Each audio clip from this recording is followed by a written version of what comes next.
Coba deh, pernah nggak sih ngerasa gaji itu kayaknya selalu kurang? Udah kerja keras, tapi tabungan kok susah banget naiknya, dan mikirin masa depan finansial jadi bikin cemas. Kalau iya, Anda nggak sendirian kok. Tapi gimana kalau saya bilang masalahnya itu bukan di jumlah uang yang Anda terima? Nah, kali ini kita akan bongkar bareng-bareng alasan tersembunyi di balik stres keuangan yang ternyata akarnya tuh jauh lebih dalam. Di dalam pikiran kita sendiri. Hmm, ini rasanya relate banget ya buat banyak orang. Gaji rasanya kayak nggak pernah bisa ngejar harga-harga yang terus naik. Tapi coba kita berhenti sejenak. Dan tanya lagi deh, apa benar cuma itu masalahnya? Apa benar cuma soal jumlahnya? Oke, biar kita sama-sama paham, ini dia peta jalan kita. Pertama, kita akan mengungkap akar masalah yang sebenarnya. Lalu, kita akan lihat gimana cara pikiran kita secara diam-diam ngendaliin dompet kita. Kita juga akan bahas hubungannya dengan identitas diri, dan yang terpenting, gimana caranya kita bisa mengambil alih kendali itu lagi. Oke, kita mulai dari bagian pertama, membongkar akar masalah keuangan. Dan siap-siap ya, karena jawabannya mungkin bukan yang selama ini Anda pikirkan. Nah, ini nih pertanyaan kuncinya. Coba bayangin, ada dua orang, gajinya sama persis. Logikanya, kondisi keuangan mereka harusnya mirip kan? Tapi kenyataannya, yang satu bisa hidup tenang, sementara yang lain selalu merasa kekurangan. Fakta ini nunjukin kalau ada faktor lain yang jauh lebih kuat daripada sekedar angka di slip gaji. Dan inilah dia intinya. Seringkali masalah utamanya itu bukan soal berapa banyak uang yang kita punya, tapi bagaimana cara kita berpikir tentang uang itu sendiri. Pola pikir inilah yang jadi sopir dari semua keputusan dan kebiasaan finansial kita setiap hari. Uang cuma penumpang yang ngikutin kemana pikiran kita mengarah. Sekarang, yuk kita bedah lebih dalam lagi. Ada beberapa pola pikir yang keliru, yang tanpa kita sadari bisa menjebak kita dalam lingkaran setan masalah keuangan yang itu-itu lagi. Jebakan pertama adalah setiap kali mikirin uang, yang muncul di kepala itu rasa cemas, rasa bersalah, atau takut kekurangan. Uang jadi identik dengan beban dan tekanan, bukan lagi dilihat sebagai alat yang bisa kita pakai untuk mencapai tujuan. Efeknya apa? Gini, saat kita terus-terusan merasa tertekan soal uang, otak kita nggak bisa berpikir jernih. Semua keputusan jadi panik dan reaktif. Kita cuma mikirin gimana caranya selamat hari ini tanpa bisa merencanakan masa depan dengan telang dan strategis. Nah, yang kedua, ini juga sering banget terjadi.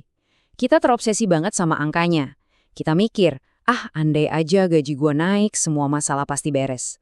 Padahal kita lupa ngelihat hal yang lebih penting, pola pengeluaran kita sendiri.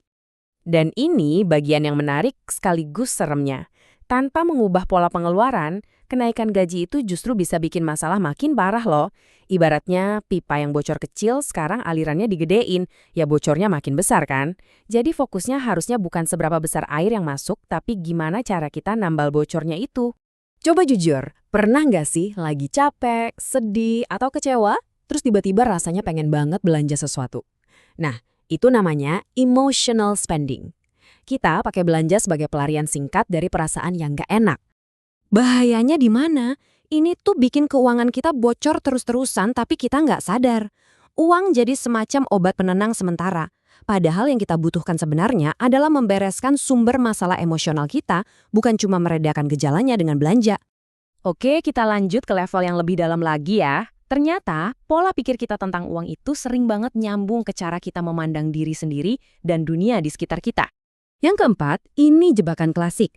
Kita menyamakan uang dengan harga diri. Nilai diri kita diukur dari seberapa besar gaji kita, mobil apa yang kita pakai, atau sesering apa kita bisa traktir teman-teman. Uang jadi sama dengan siapa kita.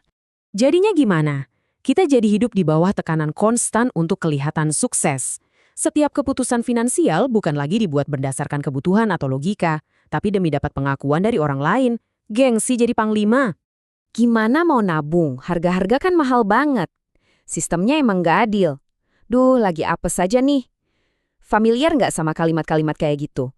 Ini adalah pola pikir yang selalu menyalahkan faktor di luar diri kita atas semua masalah keuangan.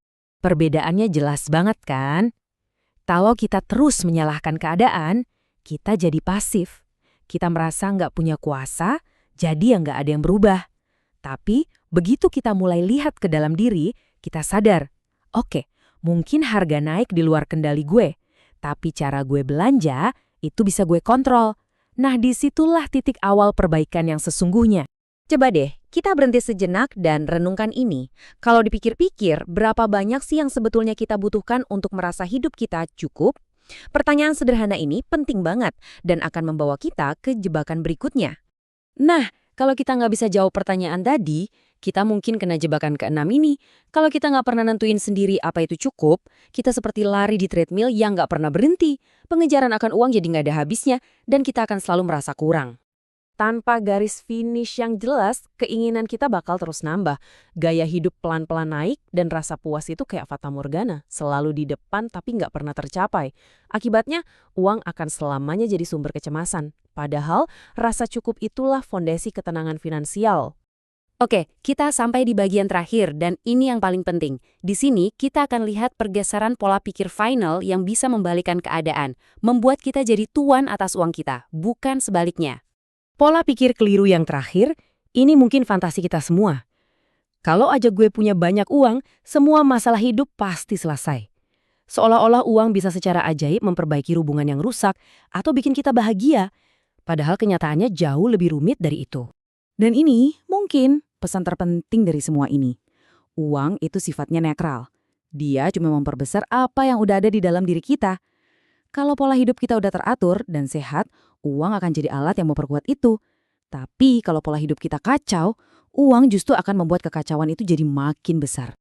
Jadi sebagai penutup, coba tanyakan ini ke diri sendiri. Kalau dompet, rekening bank, dan tagihan kartu kredit Anda bisa ngomong, kira-kira apa yang akan mereka ceritakan tentang Anda? Tentang prioritas Anda, ketakutan Anda, dan kebiasaan Anda.